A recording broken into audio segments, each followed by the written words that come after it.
Hello friends, welcome back to my channel. की शुरुआत में हम देखते हैं कि बायू अपने सभी सोल्जर्स के साथ युद्ध में जीत की वजह से पार्टी मना रहा होता है, लेकिन जिकिंग नाराज होती है, इसलिए वो जश्न में शामिल नहीं होती। पार्टी में बायू काफी ज्यादा शराब पी लेता है और नशे की हालत में अपने टेंट में जाकर सो जाता है। वहीं दूसरी तरफ हम देखते हैं कि शाइनर काफी ज्यादा गुस्से में होती है और वो भी बहुत ज्यादा शराब पी लेती है और रात को शाइनर बायू के टेंट में आ जाती है और बायू के साथ आकर सो जाती है। वहीं दूसरी तरफ जिकिंग होंगे के साथ बायू से मिलने उसे टेंट में जाती है। जिकिंग देखती है कि शाइनर बायू के साथ सो रही है और तभी शाइनर और बायू उठ जाते हैं। हालांकि बायू को नहीं पता होता कि शाइनर उसके पास कब आई, लेकिन फिर भी जिकिंग के सामने वो शाइनर को कुछ नहीं कहता। बायू भी नाराज होता है क्योंकि जिकिंग उसके अगेंस्ट जाकर मिस्टर लीकी से चिन्ह बजाना सीख रही थी और जिकिंग को चिढ़ाने के लिए कहता है कि तुम यहाँ क्या कर रही हो। तब जिकिंग कहती है कि मैं आपका हालचाल पूछने के लिए आई थी, लेकिन शायद मैंने आपको डिस्टर्ब कर दिया। इसलिए बायू जिकिंग से कहता है कि कोई बात नहीं और फिर जिकिंग गुस्से से टेंट से चली जाती है।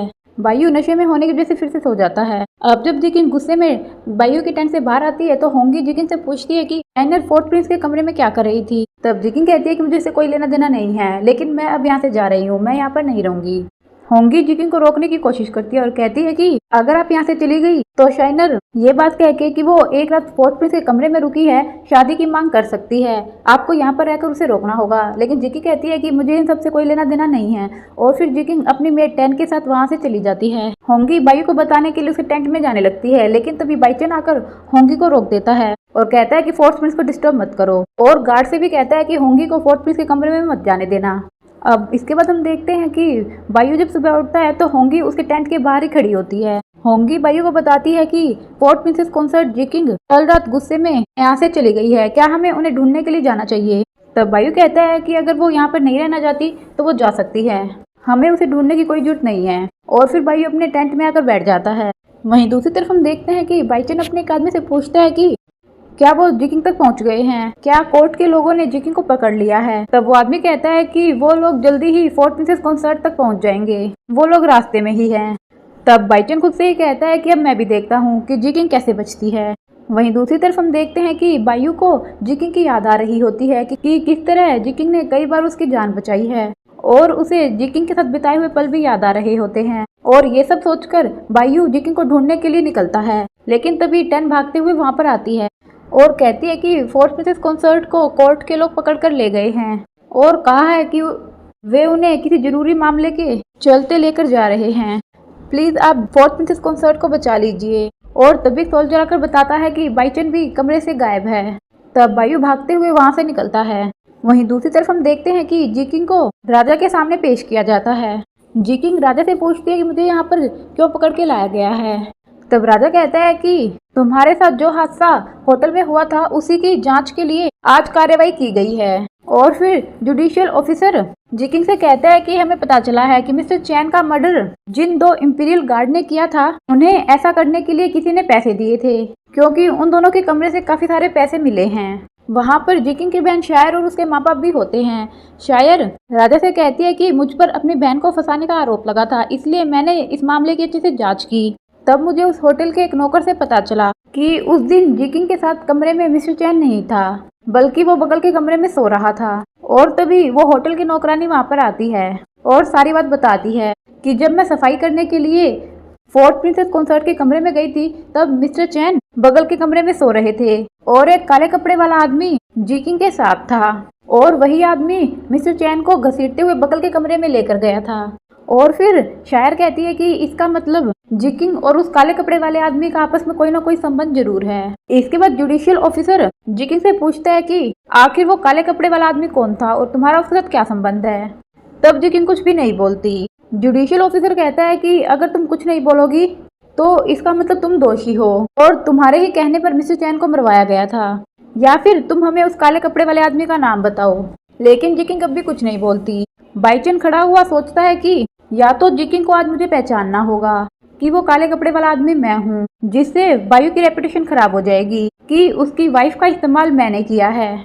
और अगर जिकिंग कुछ नहीं बोलेगी तो फिर जिकिंग को ही दोषी माना जाएगा, आज वो किसी भी तरह बच नहीं पाएगी। जिकिंग भी बाईचन की सारी चाल समझ जाती है और उसे कुछ नहीं समझ आ रहा होता कि वो क्या करे। और तभी वहाँ पर बायू सिल्वर मास्क लगाकर आता है जिसने काले कपड़े पहने होते हैं और बायू अपने साथ एक आदमी को लेकर आता है जो कि बताता है कि हैंशायर और उसकी मां ने उस दिन मिस्टर चैन को ढूंढ कर लाने के लिए मुझे पैसे दिए थे ताकि वो उनकी इज्जत को खराब कर सके। और जब मुझे पता चला कि मिस्टर चैन को मार दिया गया है तो मैं समझ गया कि हैन फैमिली ने सबूत मिटाने के लिए मिस्टर चैन को मार दिया है और अपनी जान बचाने के लिए मैं वहां से भाग गया।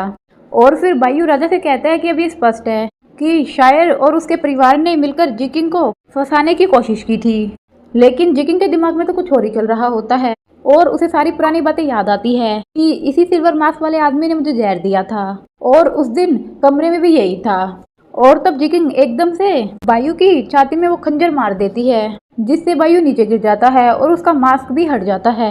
बायू को देखकर जिकिंग बिल्कुल शॉक्ड हो जाती है, उसे यकीन ही नहीं होता कि उसने खुद बायू को मार दिया। और फिर जिकिंग रोने लगती है। सभी लोग ये सब देखकर काफी ज्यादा शॉक्ड हो जाते हैं। बायू बेहोश होने से पहले जिकिंग से कहता है कि मेरी एक आखिरी विश है कि तुम ताएंग्यू का अच्छे से ख्याल रखना और अब से सारे आर्मी डिसीजन तुम्हारे अंडर आएंगे। और फिर बायू बेहोश हो जाता है। जिकिंग कहती है कि जल्दी से डॉक्टर को बुलाओ और फिर फिजिशियन गू वहाँ पर आता है और बायू को फोर्थ प्रिंस के मेंशन में लेकर जाता है। बाइचन कहता है कि बायू दोषी है तो तुम लोग इसे यहाँ से नहीं लेकर जा सकते। तब जिकिंग बाइचन को वो खंजर दिखाकर रोकती है और कहती है कि मैं भी देखती हूँ कि तुम बायू को कैसे रोकते हो। और फिर बायू की व्हाइट टाइगर आर्मी वहाँ पर आ जाती है। बायू को फिजिशियन गू और शेडो लेकर चले जाते हैं। जिकिंग को इस तरह से देखकर राजा भी काफी ज्यादा डर जाता है। जिकिंग राजा से कहती है कि बताइए कि आज के केस का फैसला क्या है। तब जुडिशियल ऑफिसर आगे आता है और कहता है कि सभी सबूतों को देखते हुए हैंशायर की फैमिली को दोषी पाया गया है, इसलिए उन्हें सजाए मौत दी जाती है। हैंशायर की पूरी फैमिली राजा से उन्हें छोड़ने के लिए रिक्वेस्ट करती है, लेकिन राजा के आदमी उन्हें ले जाते हैं। इसके बाद जिकिंग राजा से कहती है कि सेकंड प्रिंस बाइचन का क्या, उसने भी हमें फंसाने की कोशिश की। तब राजा कहता है कि 3 सालों तक बाइचन को कोई भी वेतन नहीं दिया जाएगा। इसके बाद जिकिंग सभी सोल्जर्स को बायू की स्कॉर्पियन रिंग दिखाती है, जिसे देखकर सभी सोल्जर जिकिंग का ऑर्डर फॉलो करते हैं। जिकिंग सबको अपने काम पर वापस लौटने का आदेश देती है। इसके बाद हम देखते हैं कि जिकिंग बायू से मिलती है और वो फिजिशियन गू से बायू की तबीयत के बारे में पूछती है। तब फिजिशियन गू कहता है कि अब इन सब का क्या फायदा, उस दिन जब तुम्हें जहर दिया गया था फोर्थ प्रिंस बायू को इस बारे में कुछ भी नहीं पता था। उन्हें तो किसी ने साजिश करके जहर पिला दिया था और वो बेहोश थे, इसलिए मैं और शेडो उन्हें होटल में ले गए थे जहाँ पर हमें तुम मिली और हमने फैसला किया कि फोर्थ प्रिंस बायू को बचाने के लिए हम उस जहर को तुम में ट्रांसफर कर देंगे। इसमें फोर्थ प्रिंस का कोई भी दोष नहीं था, लेकिन फिर भी वो हमेशा गिल्टी फील करते थे और इसीलिए तुम्हारी सच्चाई जानने के बाद भी उन्होंने तुम्हें अपनी फोर्थ प्रिंसेस कंसर्ट बनाया। उन्हें पता था कि तुम्हें अपने साथ रखना काफी ज्यादा खतरनाक है, लेकिन फिर भी उन्होंने हमेशा तुम्हारा ख्याल रखा और तुम्हें हर खतरे से दूर रखा। तब जिकिंग कहती है कि अगर ऐसा था तो आप लोगों ने मुझे ये बात पहले क्यों नहीं बताई। तब फिजिशियन गू कहता है कि हमें ये बात बाद में पता चला कि आप पर किसी भी जहर का असर नहीं होता और आप बात भी बिल्कुल ठीक थी। फोर्थ प्रिंस आपकी सच्चाई पता लगाना चाहते थे। इसके बाद जिकिंग फिजिशियन गू और शेडो को वहां से भेज देती है और बायू के पास आकर कहती है कि मैंने तुमसे पहले ही कहा था कि मैं यहाँ से नहीं हूँ, मुझे एक दिन वापस जाना है। तुम्हें मेरे लिए गिल्टी फील करने की कोई जरूरत नहीं है, प्लीज तुम उठ जाओ, तुम्हें ठीक होना ही होगा। इसके बाद जिकिंग बाहर आकर फिजिशियन गू से पूछती है कि बायू कब तक ठीक हो जाएगा और उसकी कंडीशन अब कैसी है। तब फिजिशियन गू कहता है कि तुम्हारा खंजर उसके दिल के पूरे अंदर उतर गया है, जिससे उसके हार्ट की आंतरिक शक्तियां खत्म हो गई है और अब वो 2 महीने से ज्यादा जिंदा नहीं रह पाएंगे। तब जिकिंग कहती है कि बायू को बचाने का कोई ना कोई रास्ता तो होगा ही। तब शेडो कहता है कि फोर्थ प्रिंस मास्टर लू द्वारा सिखाई गई हरिद्य की आंतरिक कलाओं का अभ्यास किया करते हैं और सिर्फ मास्टर लू ही अपनी आंतरिक शक्तियों द्वारा फोर्थ प्रिंस को ठीक कर सकते हैं। तब जिकिंग कहती है कि फिर जल्दी से उन्हें बुलाओ। तब शेडो कहता है कि वो यहाँ पर नहीं है, वो ल्यूक्सेन आइसलैंड पर हैं। जिकिंग का ऑर्डर सुनकर फिजिशियन गू, शेडो और बायू का फ्रेंड सीतू हनोन एक दूसरे को देखने लगते हैं और जिकिंग को कहते हैं कि आप अंदर जाकर आराम कीजिए, हम इतने इस बारे में सोचते हैं। तब जिकिंग कहती है कि हमारे पास टाइम नहीं है और फिर जिकिंग उन्हें बायू की स्कॉर्पियन रिंग दिखाती है और उन्हें ऑर्डर देती है कि जल्दी से जल्दी बायू को वहाँ पर लेकर जाने का इंतजाम करो।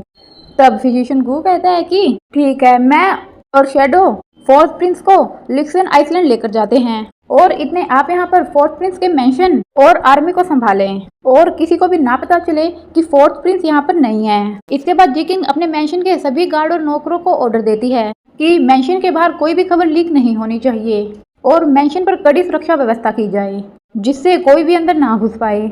इसके बाद हम देखते हैं कि फिजिशियन गू और शेडो रात को चुपके से फोर्थ प्रिंस को वहां से लेकर चले जाते हैं। अब इसके बाद नेक्स्ट मॉर्निंग हम देखते हैं कि राजा रानी और बाइचन के साथ फोर्थ प्रिंस के मेंशन आता है। जी किंग उन्हें अंदर जाने से रोकती है और कहती है कि फिजिशियन गू ने कहा है कि फोर्थ प्रिंस को एकांत में आराम करने की जरूरत है। लेकिन राजा कहता है कि क्या तुम मुझे अपने बेटे से मिलने से रोक रही हो।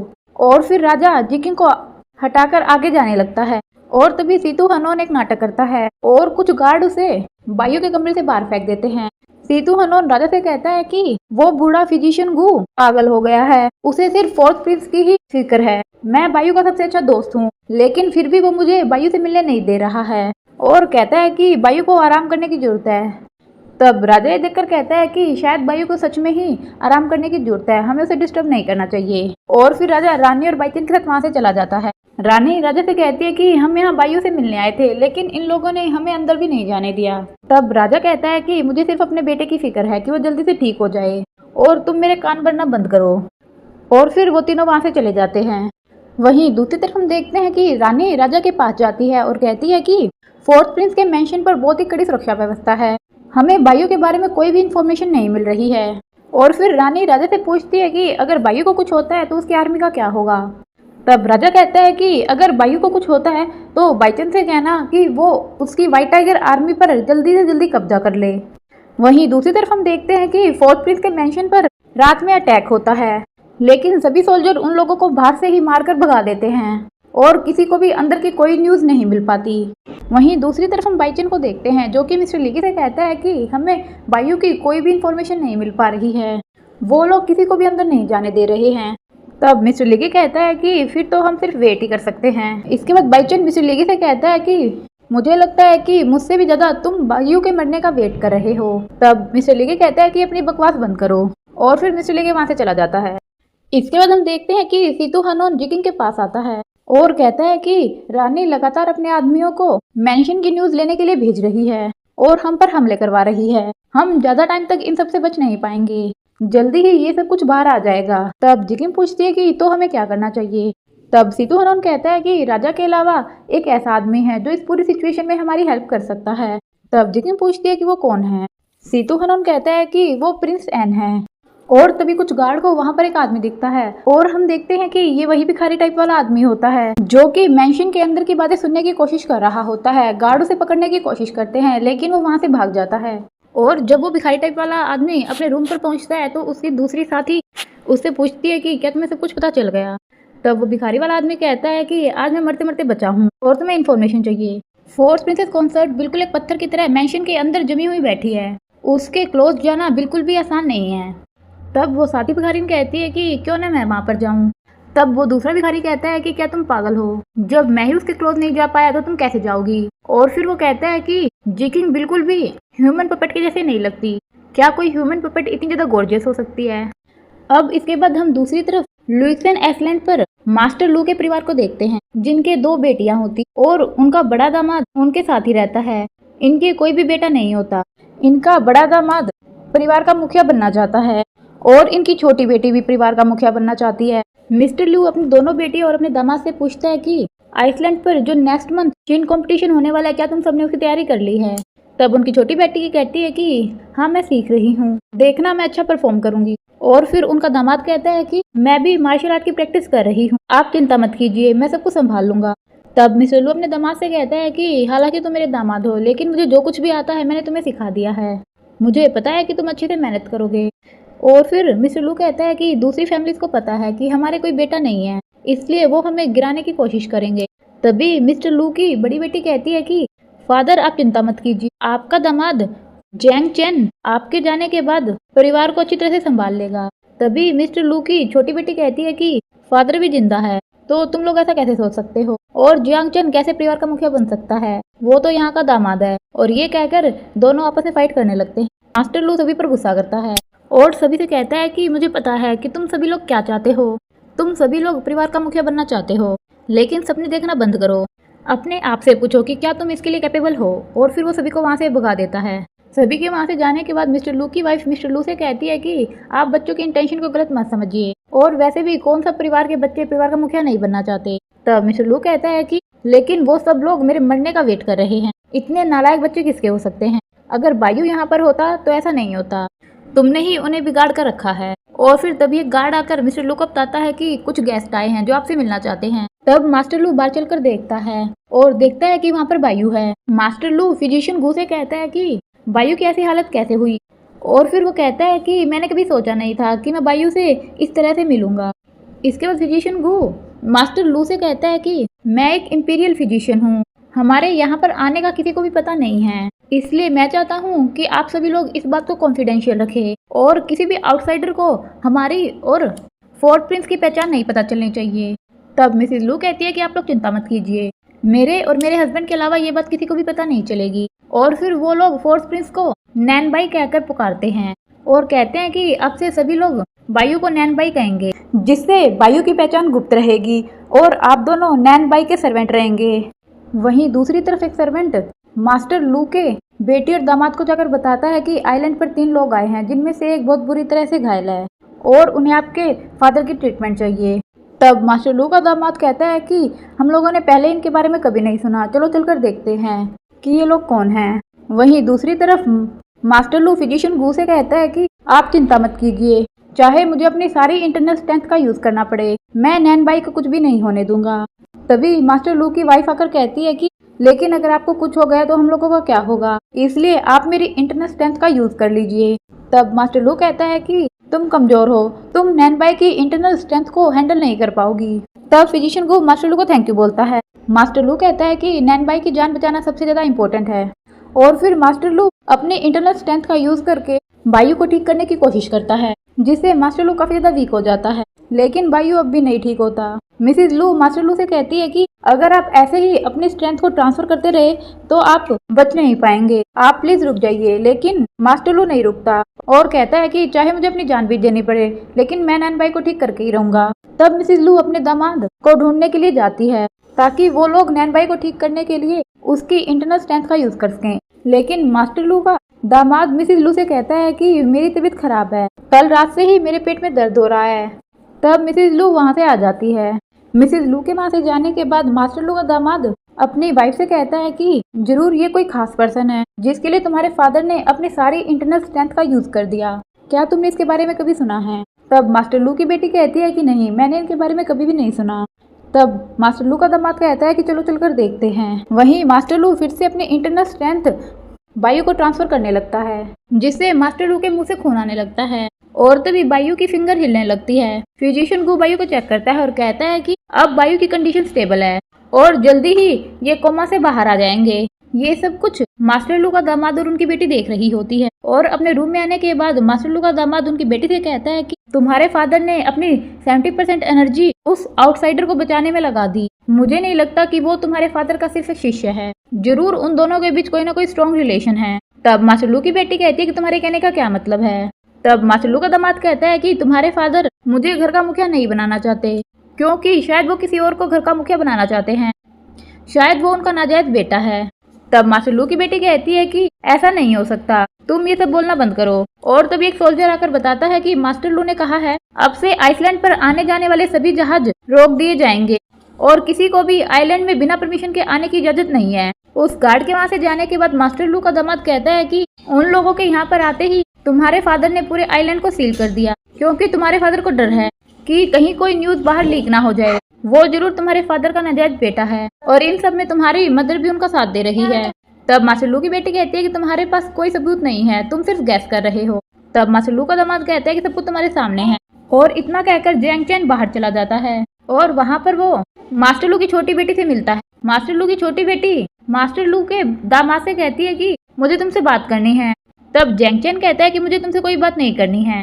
तब मास्टर लू की छोटी बेटी कहती है कि आइसलैंड पर एक नया आदमी आया है, क्या तुम इस बारे में मुझसे बात नहीं करना चाहोगे? तब जैंग चैन मान जाता है। वहीं दूसरी तरफ हम जिकिन को देखते हैं, जो कि फिजिशियन गू द्वारा भेजा हुआ लेटर पढ़ रही होती है, जिसमें लिखा होता है कि बायू की जान बचा ली गई है और यहाँ पर हम उसे नैन बाई कहकर बुलाते हैं। इसके बाद जिकिन सीतू हनान से पूछती है कि क्या तुमने अपना काम कर दिया है और क्या तुम प्रिंस एन से मिले? तब सीतू हनन कहता है कि मैं वहाँ पर गया था, लेकिन वो मुझसे नहीं मिले, वहाँ के लोगों ने कहा कि यहाँ पर कोई प्रिंस एन नहीं रहता। तब जिकिन पूछती है कि प्रिंस एन कौन है और उन्हें बुलाना इतना मुश्किल क्यों है? तब सीतू हनन कहता है कि प्रिंस एन राजा का भाई है, उन्होंने काफी मिलिट्री अचीवमेंट की थी अगर वो कम उम्र में ही एकांतवास में नहीं जाते तो आज वो राजा की जगह होते। वही तुम्हारी एब्सेंस में ताइंगू की आर्मी को संभाल सकते हैं और फिर तुम शांति से बायू के पास जा सकती हो। तब जिकिंग कहती है कि ठीक है, कल मैं खुद उनसे मिलने के लिए जाऊंगी। और तभी को सोल्जर एक आदमी को पकड़ कर लाते हैं और ये उन दो भिखारी टाइप वाले आदमियों में से एक होता है। जिकिंग उससे पूछती है कि तुम्हें यहाँ किसने भेजा है। तो वो कहता है कि मुझे किसी ने नहीं भेजा, मैं खुद से ही यहाँ पर आया हूँ, तुम चाहो तो मुझे मार सकती हो।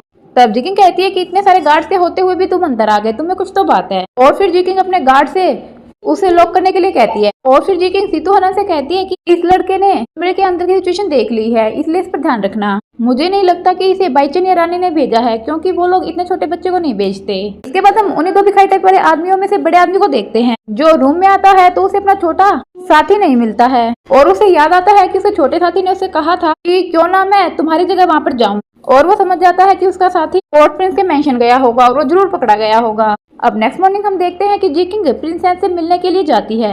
एक छोटा बच्चा बारह कर कहता है कि यहाँ पर प्रिंस एन नाम का आदमी नहीं है, तुम यहाँ से चली जाओ।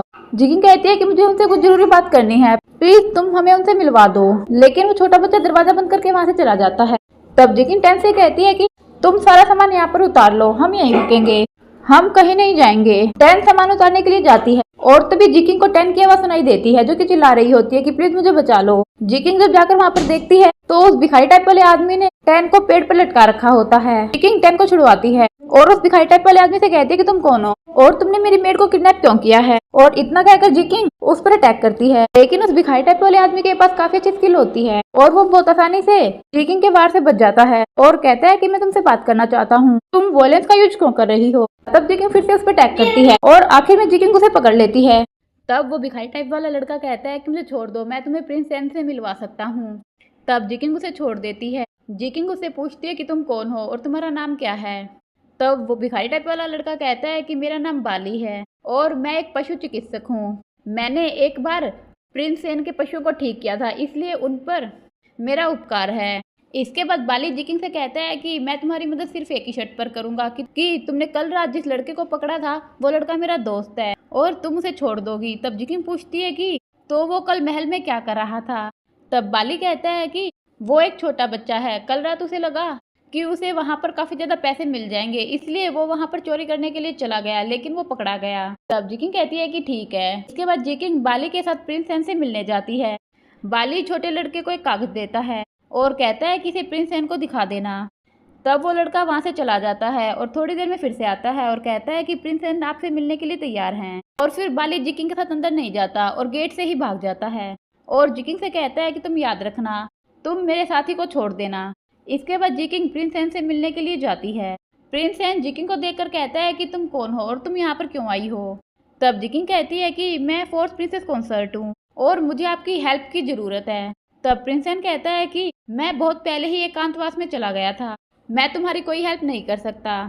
जिकिंग प्रिंस एन से पूछती है कि आप बाली को कैसे जानते हो। तब प्रिंस एन कहता है कि एक बार उस बेवकूफ ने मुझ पर एक उपकार किया था। और इसके बाद जिकिंग कहती है कि बायू की जान खतरे में है और ताइंग्यू को आपकी हेल्प की जरूरत है, प्लीज हमारी हेल्प कीजिए। तब बायू का नाम सुनकर प्रिंस एन हेल्प के लिए मान जाता है। जिकिंग उन्हें सारी बात बता देती है और कहती है कि मैं बायू से मिलने के लिए जाना चाहती हूँ, इसलिए मैं चाहती हूँ कि मेरे पीछे से आप ताइंग्यू की सुरक्षा व्यवस्था को संभालें। तब प्रिंस एन कहता है कि ठीक है, लेकिन सिर्फ 1 महीने के लिए ही मैं इसे संभालूंगा। वहीं दूसरी तरफ हम देखते हैं कि मिस गू बायू के लिए काढ़ा बना रहा होता है और तभी वहां पर मास्टर लू की छोटी बेटी आ जाती है और फिजिशियन गू को एक हर्ब दिखाती है और पूछती है कि क्या ये अच्छी क्वालिटी का है। फिजिशियन गू उसे देखने लगता है और तभी पीछे से एक आदमी मास्टर लू के काढ़े में कुछ मिला देता है और फिर मास्टर लू की छोटी बेटी भी वहां से चली जाती है। इसके बाद हम देखते हैं कि रात में जब फिजिशियन गू बायू की नर्व्स चेक करता है तो वो बहुत ज्यादा डर जाता है, क्योंकि फिर से बायू की नर्व्स काम नहीं कर रही होती। फिजिशियन गू शैडो को मास्टर लू को बुलाने के लिए कहता है और फिर मास्टर लू और उसकी वाइफ वहां पर आती है। फिजिशियन गू मास्टर लू से कहता है कि हमें फिर से बायू को इंटरनल स्ट्रेंथ देनी होगी, नहीं तो बायू बच नहीं पाएगा। तब मास्टर लू अपनी वाइफ से कहते हैं कि जाओ जाकर अपने दामाद जैंग चैन को बुला कर लाओ, लेकिन मास्टर लू की वाइफ कहती है कि हमारे पास टाइम बिल्कुल भी नहीं है, इस बार मैं बायू को अपनी इंटरनल स्ट्रेंथ दूंगी। मास्टर लू अपनी वाइफ को ऐसा करने से रोकते हैं, लेकिन वो नहीं मानती और वो बायू को अपनी इंटरनल स्ट्रेंथ देती है। जिससे मिसिज लू काफ़ी ज़्यादा वीक हो जाती है। लेकिन बायू की नर्व फिर से स्टेबल हो जाती है। इसके बाद मास्टर गू और उनकी वाइफ वहाँ से चली जाती है। उनके जाने के बाद फिजिशियन गू शैडो से कहता है कि कुछ ना कुछ गड़बड़ है। कल जब मैंने बायू की नर्व चेक की थी तब वो बिल्कुल स्टेबल थी, लेकिन आज उनकी तबीयत खराब हो गई। तब शैडो कहता है कि इसका मतलब यहाँ पर रहना अब ज़्यादा सेफ नहीं है, बायू को जल्दी से जल्दी ठीक होना होगा। वहीं दूसरी तरफ हम देखते हैं कि जिकिंग उन सभी बच्चों का टेस्ट लेती है जिन्हें वो अपनी मेट 10 के साथ लेकर आई थी, जिनकी मार्शल आर्ट की प्रैक्टिस देखकर जिकिंग सभी से कहती है कि तुम लोग अच्छी प्रैक्टिस कर रहे हो और अब से तुम सभी लोग फोर्थ प्रिंस के मेंशन की रखवाली करोगे। इसके बाद हम देखते हैं कि राजा रानी के साथ फिर से बायू से मिलने के लिए उसके मेंशन आता है और कहता है कि मुझे कई दिनों से बायू की कोई न्यूज़ नहीं मिली, इसलिए मैं पर्सनली उससे मिलने के लिए यहाँ पर आया हूँ। तब जिकिंग कहती है कि लेकिन बायू को अब भी एकांत में आराम करने की ज़रूरत है। लेकिन राजा कहता है कि आज मैं बायू से मिले बिना नहीं जाऊँगा और राजा आगे बढ़ने लगता है। तभी वहाँ पर प्रिंस सैन आ जाता है। राजा प्रिंस सैन को वहाँ पर देखकर शॉक्ड हो जाता है और पूछता है कि तुम यहाँ पर क्या कर रहे हो। तब प्रिंस सैन कहता है कि बायू बहुत बुरी तरह से घायल था और इसलिए मुझे उसकी चिंता हो रही थी, लेकिन तुम यहाँ पर हंगामा क्यों कर रहे हो। तब राजा कहता है कि मुझे बायू की चिंता हो रही थी इसलिए मैं यहाँ पर आया हूँ। तब प्रिंस सैन कहता है कि लेकिन बायू को अभी भी एकांत में आराम करने की जरूरत है, क्यों ना तुम उससे बाद में मिलो। तब राजा कहता है कि ठीक है और फिर राजा अपने भाई प्रिंस सैन से कहता है कि क्यों ना हम दोनों हमारे महल में बैठकर बात करें। लेकिन प्रिंस सैन कहता है कि मैं यहाँ पर बायू की हेल्प करने के लिए आया हूँ और मुझे यहाँ पर उसकी जगह मेंशन को संभालना है।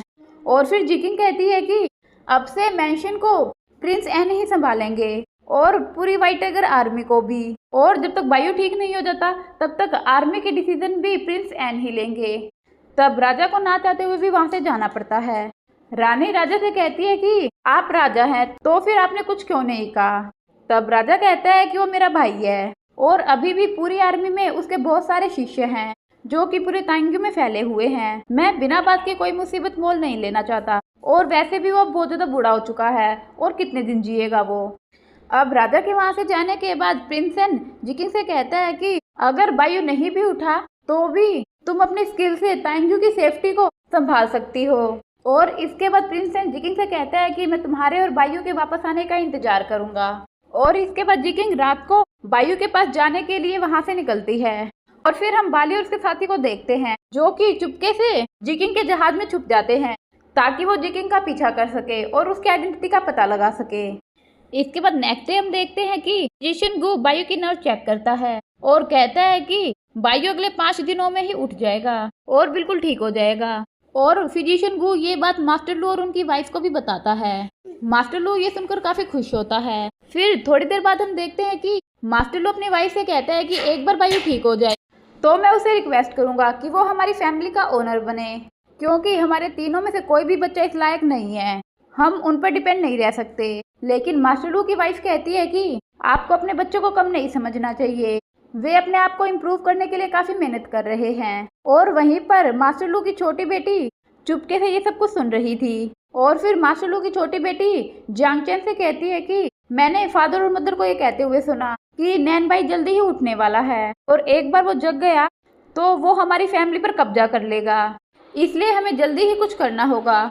और फिर दोनों मिलकर एक प्लान बनाते हैं। नेक्स्ट डे हम देखते हैं कि मिसिज लू के पास उनकी बड़ी बेटी और दामाद आते हैं और मिसिज लू को एक हर्ब दिखाते हुए उनकी बेटी कहती है कि माँ आपके दामाद ने इसे स्पेशली आपके लिए खरीदा है ताकि इससे आप जल्दी से अच्छी हो जाएं। ये सुनकर मिसिज लू काफी ज्यादा खुश हो जाती है। इसके बाद मिसिज लू की बड़ी बेटी कहती है कि चलो मैं इसका आपके लिए सूप बना कर लाती हूँ और फिर वो वहाँ से चली जाती है। और थोड़ी देर बाद मिसिज लू की बड़ी बेटी आकर कहती है कि माँ उस हर्ब्स को किसी ने चुरा लिया, प्लीज आप उसे ढूंढने में हमारी हेल्प कीजिए। और फिर मिसिज लू की बड़ी बेटी उस हर्ब्स को ढूंढते हुए बायू के रूम में चली जाती है और उसे वहाँ पर मेज पर वो हर्ब्स मिल जाती है। उस हर्ब्स को वहाँ पर देखकर मास्टर लू की बड़ी बेटी बहुत ज्यादा हंगामा करती है और फिजिशियन गू और शैडो पर उसे चोरी करने का इल्जाम लगाती है। मास्टर लू और शैडो से कहता है कि हमने इस हर्ब्स को नहीं चुराया, जरूर आपको कोई गलतफहमी हुई होगी, हमें नहीं पता कि ये यहाँ पर कैसे आई। लेकिन वो कुछ भी नहीं सुनती और फिजिशियन गू और शैडो से कहती है कि तुम लोग चोर हो, मेरे फादर ने तुम्हारे लिए इतना कुछ किया लेकिन तुम लोग चोरी कर रहे हो, तुम्हें तो पनिशमेंट मिलकर ही रहेगी। और फिर वहाँ पर मास्टर लू की छोटी बेटी और उनका दामाद जेंग चेन भी आ जाता है और वो तीनों मिलकर फिजिशियन गू और शैडो पर चोरी का इल्जाम लगाने लगते हैं। शेडो गुस्सा होकर कहता है कि अगर हमने चोरी की भी है तो इस बात की सजा हमारे मास्टर हमें देंगे, तुम हमें सजा नहीं दे सकती, हमारे मास्टर अभी बीमार हैं, तो तुम लोग यहाँ से चले जाओ। लेकिन वो लोग नहीं मानते और तमाशा करते रहते हैं। फिजिशियन गू शेडो से कहता है कि जाओ जाकर मिसेज लू को बुलाकर लेकर आओ। और फिर शेडो जैसे ही बाहर जाता है उसे रस्सियों से बांध दिया जाता है और इसके बाद फिजिशियन गू को भी रस्सियों से बांध दिया जाता है और उनके मुंह में कपड़ा डाल दिया जाता है ताकि वो कुछ भी बोल ना सके। और फिर तभी वहाँ पर मिसेज लू आ जाती है। मिसेज लू की दोनों बेटी और उनका दामाद कहते हैं कि यही वो लोग हैं जिन्होंने उस हब को चुराया था जिसे मैं आपके लिए लेकर आया था। ये लोग चोर है, हमें इन्हें पनिशमेंट देनी ही होगी, हमें ये हब्स इनके कमरे से मिली है। तब मिसेज लू कहती है कि लेकिन ये मेहमान है, हम इनके साथ ऐसा कैसे कर सकते हैं, अगर तुम्हारे फादर को इस बारे में पता चल गया तो बहुत गुस्सा होंगे। लेकिन वो तीनों मिसेज लू से कहते हैं कि ये दोनों सर्वेंट हैं और हमारे पास सबूत है कि इन्होंने ही चोरी की है, अभी फादर नहीं है इसलिए आपको इन्हें पनिशमेंट देनी ही होगी। तब मिसेज लू उनकी बातों में आ जाती है और कहती है कि इन दोनों को एक कमरे में बंद कर दो और फिर फिजिशियन गू और शेडो को वहां से ले जाया जाता है। इसके बाद मिसेज लू का दामाद मिसेज लू से कहता है कि नैन भाई हमारे यहाँ पर मेहमान है और वो अभी भी बहुत ज्यादा बीमार है, इसलिए हमें उसकी देखभाल करनी चाहिए, मैं खुद पर्सनली उसकी देखभाल करूंगा। और फिर मिसेज लू की छोटी बेटी भी कहती है कि मैं भी इसमें जेंगचेन का साथ दूंगी और नैन भाई का ख्याल रखूंगी। तब मिसेज लू मान जाती है और कहती है कि ठीक है, तुम दोनों मिलकर नैन भाई का ख्याल रखना। इसके बाद हम देखते हैं कि मिसेज लू की बड़ी बेटी मिसेज लू को अपने कमरे में लेकर जा रही होती है। मिसेज लू आज के हादसे से काफी ज्यादा परेशान होती है। तब मिसेज लू की बड़ी बेटी कहती है कि आप उनके लिए इतना ज्यादा परेशान क्यों हो रही है, आखिर वो लोग कौन हैं और नैन भाई कौन है। तब मिसेज लू कहती है कि तुम्हें इस बारे में जानने की कोई जरूरत नहीं है। लेकिन मिसेज लू की बड़ी बेटी कहती है कि आप सच सच बताइए कि कहीं वो फादर का नाजायज बेटा तो नहीं है। तब मिसेज लू उसे डांटती है और कहती है कि फालतू के गैस लगाना बंद करो। अब नेक्स्ट सीन में हम देखते हैं कि मिसेज लू की छोटी बेटी और उनका दामाद जेंगचेन आपस में बातें कर रहे होते हैं। मिसेज लू की छोटी बेटी सुयांग जेंगचेन से कहती है कि अगर नैन भाई जाग गया तो हमारे लिए प्रॉब्लम हो सकती है, फादर ने कहा था कि नैन भाई के ठीक होने के बाद ये फैमिली का हेड बन जाएगा, क्यों ना हम इसे अपने रास्ते से ही हटा दें। और तभी वो लोग देखते हैं कि बायू को होश आने वाला है, इसलिए वो दोनों मिलकर बायू को जहर दे देते हैं। और फिर मासूलू की छोटी बेटी जेंगचेन से कहती है कि इसे पीकर अगर नैन भाई मरा नहीं तो कम से कम वो अपाहिज तो हो ही जाएगा, जिससे वो फैमिली का हेड नहीं बन पाएगा। और तभी एक गार्ड आकर बताता है कि आइलैंड पर एक बहुत बड़ा जहाज आ रहा है। तब जेंगचेन वहां से चला जाता है। जिकिंग लुक्सिन आइसलैंड पहुंच जाती है, लेकिन एक गार्ड उसे आगे नहीं जाने देता, उसे रोक लेता और कहता है कि क्या तुम्हारे पास टोकन है।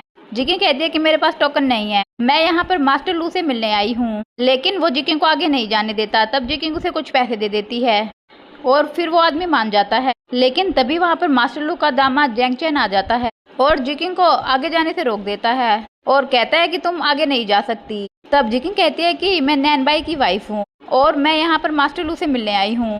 तब जेंगचेन कहता है कि हमारे यहाँ पर कोई गैस नहीं है, तुम वापस चली जाओ। लेकिन जिकिंग वहाँ से नहीं जाती और वो जेंगचेन से पूछती है कि तुम कौन हो।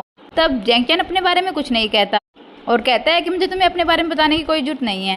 लेकिन जिकिंग कहती है कि तुम मुझे यहाँ पर किस हक से रोक रहे हो, क्या तुम मास्टर लू के बेटे हो। और ये कहकर वहाँ पर खड़े सभी लोग हंसने लगते हैं। तब जेंगचेन जिकिंग पर चिढ़ जाता है और कहता है कि तुम्हारी ऐसे कहने की हिम्मत कैसे हुई। जिकिंग फिर से जेंगचेन से पूछती है कि तुम कौन हो, तुम्हें तो अपने बारे में बताने में भी शर्म आ रही है, तुम्हारे पास कोई हक नहीं है कि तुम मुझे रोको। तब जेंगचेन चिढ़कर अपने आदमी से कहता है कि इस औरत को पकड़ लो। और तभी वहाँ पर बाली और उसके साथी आ जाते हैं, जिन्हें जेंगचेन के आदमियों ने पकड़ लिया था। जेंगचेन उन्हें अपने पैर से मारने लगता है और कहता है कि तुम लोग कौन हो। बाली कहता है कि हमने इस आइसलैंड की काफी ज्यादा तारीफ सुनी थी, इसलिए हम यहाँ पर घूमने आए हैं। तब जेंगचेन कहता है कि तुम जैसे यूजलेस लोगों की यहाँ पर आने की हिम्मत कैसे हुई। और फिर जेंगचेन अपने आदमी से कहता है कि इन्हें मारकर समुद्र में वापस फेंक दो ताकि मछलियां इन्हें खा ले। तब जिकिंग बाली और साथी को बचा लेती है और जेंगचेन से कहती है कि तुम्हारी हिम्मत कैसे हुई आइसलैंड पर आने वाले मेहमानों के साथ इस तरह का व्यवहार करने की, तुम्हें ये हक किसने दिया उन लोगों को मार सको। तब जेंगचेन कहता है कि मैं जो चाहे करूं। तब जिकिंग जेंगचेन से कहती है कि एक बात याद रखना, अगर मुझे कुछ भी हुआ तब मास्टर लू तुम्हें नहीं छोड़ेंगे, लेकिन अगर मैं तुम्हें मार भी दूं तो भी मुझे कोई कुछ नहीं कहेगा। ये सुनकर जेंगचेन थोड़ा डर जाता है और सोचता है कि ये जरूर कोई खास पर्सन है, मुझे इसे नहीं उलझना चाहिए। तब वो जिकिंग को आगे जाने की परमिशन दे देता है और फिर जिकिंग बाली और उसके साथी को भी रिहा करवा देती है। जिकिंग बाली से कहती है कि मेरा पीछा करना बंद करो, अगर अगली बार से तुमने मेरा पीछा किया तो याद रखना कि मैं तुम्हें बिल्कुल भी नहीं बचाऊंगी। इतना कहकर जिकिंग वहाँ से चली जाती है। तब बाली कहता है कि इतनी खूबसूरत औरत इतनी कठोर कैसे हो सकती है। वहीं दूसरी तरफ हम देखते हैं कि शैडो और फिजिशियन गू को एक कमरे में बांध कर रखा होता है। शैडो फिजिशियन गू से कहते हैं कि एक बार मैं यहाँ से रिहा हो जाऊं तो देख लेना, मैं उन लोगों को नहीं छोड़ूंगा। तब फिजिशियन गू कहता है कि अभी हम उनके इलाके में हैं और हमें सब कुछ सावधानी से करना होगा, और वैसे भी 2 ही दिनों की बात है, हम फोर्थ प्रिंस के लिए इतना तो सहन कर ही सकते हैं, और वैसे भी हम पे हमारी बेगुनाही का कोई सबूत नहीं है, इसलिए स्ट्रगल करना बंद करो। अब नेक्स्ट सीन में हम देखते हैं कि मास्टर लू की छोटी बेटी और बड़ी बेटी आपस में बातें कर रहे होते हैं। मास्टर लू की बड़ी बेटी मीटिंग मास्टर लू की छोटी बेटी सुयांग से कहती है कि तुम नैनबाई को छोड़कर यहाँ पर क्या कर रही हो। तब सुयांग कहती है कि मैं कोई मेड नहीं हूँ, तो मैं उसकी देखभाल करूंगी। और फिर वो अपनी बहन से पूछती है कि तुम्हारा पति कहाँ पर है। तब मीटिंग कहती है कि उसे कुछ जरूरी काम था और उसने उस दिन माँ को खुश करने के लिए वो सब कह दिया था, उसके पास इतना टाइम नहीं है कि वो उस पेशेंट की ध्यान रख सके। और फिर सुयांग मीटिंग से पूछती है कि क्या तुमने नैनबाई की रियल आइडेंटिटी के बारे में माँ से पूछा। तब मीटिंग कहती है कि उन्होंने मुझे कुछ भी नहीं बताया, बल्कि उन्होंने मुझे उल्टा डांट और दिया, लेकिन अब मुझे पक्का विश्वास हो गया है कि वो फादर का नाजायज बेटा है। तब सुयांग कहती है कि अगर ऐसा हुआ तो वो हमारी पूरी लू फैमिली पर कब्जा कर लेगा। और तभी एक सर्वेंट आकर बताती है कि नैनबाई से मिलने के लिए नैनबाई की वाइफ आई है। अब नेक्स्ट सीन में हम देखते हैं कि जैंग चेन मिसेज लू को बताता है कि नैनबाई की वाइफ आ गई है और कहता है कि वो बहुत ही क्रूर है। अब मास्टर लू की वाइफ जैंग चेन से कहती है कि जल्दी से जल्दी उन दोनों आदमियों को रिहा करो, अगर तुम्हारे फादर को इस बारे में पता चल गया तो बहुत ही बुरा होगा। और तभी वहाँ पर मिसेज लू की छोटी बेटी और बड़ी बेटी भी आ जाती है। मिसेज लू की बड़ी बेटी मिसेज लू से कहती है कि आप इतना डर क्यों रहे हो, वो सिर्फ दोनों सर्वेंट ही हैं और उन्होंने चोरी की थी। तब मिसेज लू से डांटते हुए कहती है कि तुम्हें अगर किसी बात का कुछ नहीं पता हो तो अपना मुंह बंद रखा करो और जल्दी से जल्दी उन दोनों को रिहा करो। और फिर वो जिकिंग का वेलकम करने के लिए चली जाती है। मिसेज लू के वहाँ से जाने के बाद सुयांग अपनी बड़ी बहन से कहती है कि अगर वो दोनों रिहा हो गए तो वो हैन जिकिंग को जाकर हमारी कंप्लेन करेंगे और फादर हमें पनिशमेंट देंगे, अगर वो दोनों बोल ही ना पाए तो कितना अच्छा होगा। तब मीटिंग कहती है कि वो दोनों सिर्फ सर्वेंट ही हैं और वैसे भी उन्होंने चोरी की है, तुम जो चाहे वो करो। और फिर वो जिकिंग को देखने के लिए वो भी वहाँ से चली जाती है। इसके बाद हम देखते हैं कि मिसेज लू जिकिंग का वेलकम करती है।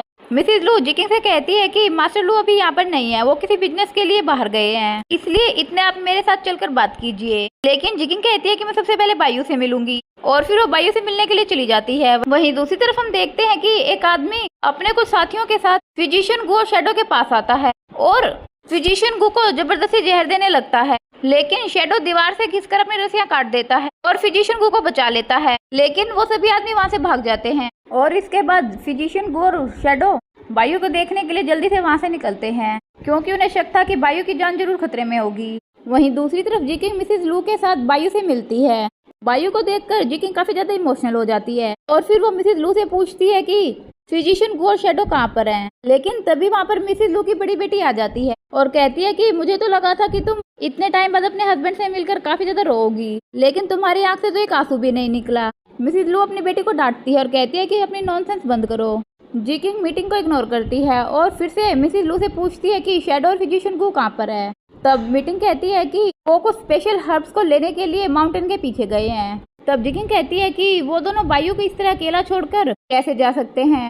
तब मीटिंग कहती है कि फिजिशियन को चाहते थे कि वो खुद जाकर जड़ी बूटियां लेकर आए, और क्योंकि माउंटेन के पीछे बहुत ज्यादा जहरीले कीड़े मकोड़े हैं, इसलिए शैडो भी उनके साथ चले गए। इसके बाद जिकिंग मिसेज लू से कहती है कि मैं थोड़ी देर अपने पति के साथ अकेले में रहना चाहती हूँ।